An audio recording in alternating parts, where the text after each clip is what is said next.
So I'm Antonio Sanchez, your student class president here at the College and Career Academy, and we're doing an interview for March of Dimes with Mr. Cowart. I'm Mr. Cowart. My son was born 16 weeks premature. His name is Henry Jackson. He was born at 1 pound 8 ounces, born at 24 weeks and 4 days. He was 11 inches long, and they gave him about a 50% chance of survival at first.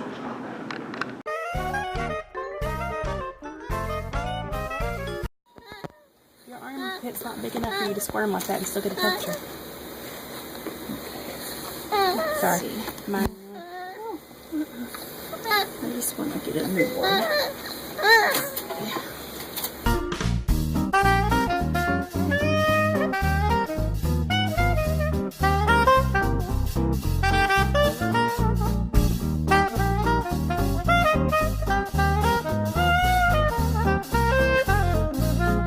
Your son's name is Henry, right? Yes, sir. So how was he doing after he was born? He's when he was first born, he was born at 1 pound 8 ounces. He was 11 inches long. I could put him in my hand, and he was a little bit longer than my wrist. He had been born at 24 weeks. A full pregnancy is 40, so he was 16 weeks early. Very, very small. Very healthy though. Otherwise, there was just a lot of complications that they had to deal with, and to prevent other things from happening. So how did the hospital help him after his condition? They first put him on a ventilator, which helped him breathe. And a lot of babies his age are on a ventilator for several weeks after being born like that. He was actually only on that ventilator for 1 day, and then they were able to move him off, and he was able to start breathing on his own after that. So how did that affect you after he was diagnosed with it? He was in a little isolette, which is like a enclosed crib space, to prevent anything from getting in and out, and it totally isolated him. It's like for the first 3 months I really wasn't a father, and so a lot of the things that parents talk about of suddenly being overwhelmed with having a kid, I didn't experience. It was this surreal feeling of sort of being a father, but not really at the same time. So how often did you get to see him after his birth? During the week, because I was still working here, and he was an hour and a half away down in Cowart County, I actually only got to see him a couple hours a day, which also led to that feeling that I wasn't really a father at times. At the same time, there was a lot of loneliness that went into it because I had to be gone by 6:30 in the morning. I often didn't get back down to the hospital until after 7, so it was just this big hectic time in my life that, kind of got overwhelming at times. So how did this affect your wife? She was at the hospital constantly. Somebody would often try to be there with her mother, my parents, or something like that. But she spent a lot of time dealing with getting stuff in line for him as far as the hospital goes, as far as government, SSI, Social Security type stuff, not welfare, but whatever, Medicare for stuff like that. So it was also very busy. Even though she wasn't working, there was always something she was doing. So with the treatment, what did the March of Dimes Foundation contribute towards that? The March of Dimes has helped with a lot of research and development and stuff like that.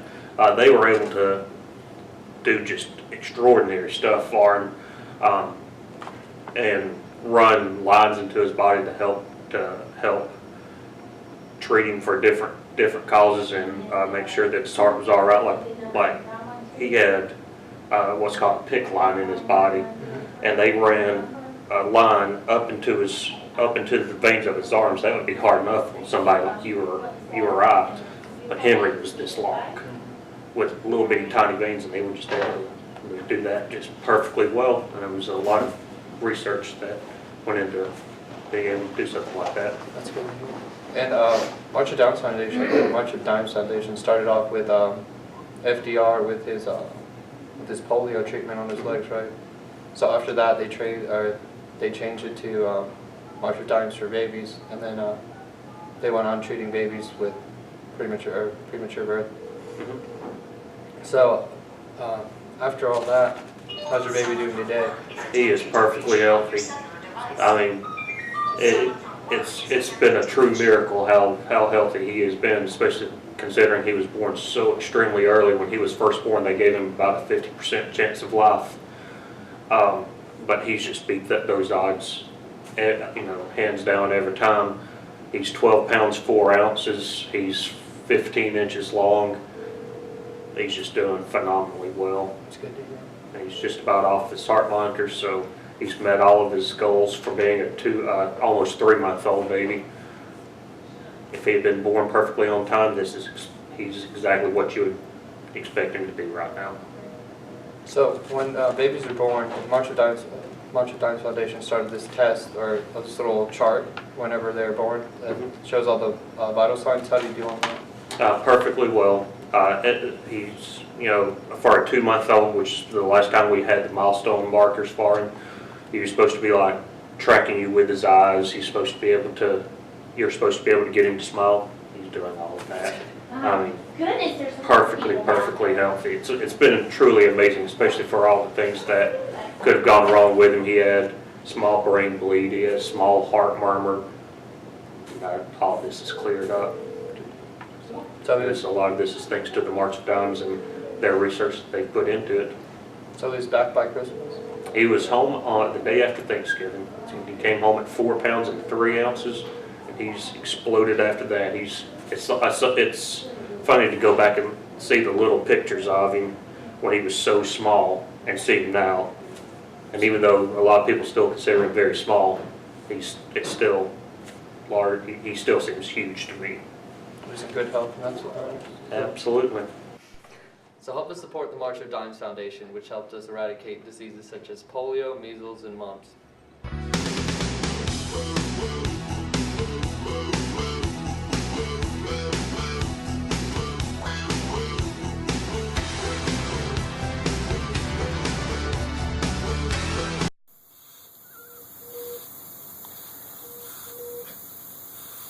Move, move, move. Shake, shake, shake. That's all you do the whole freaking time, boy.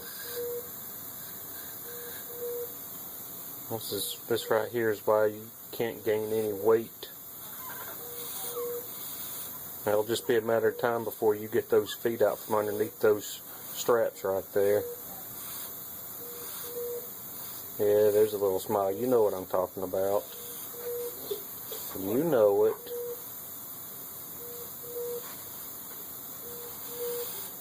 Wow. There's a...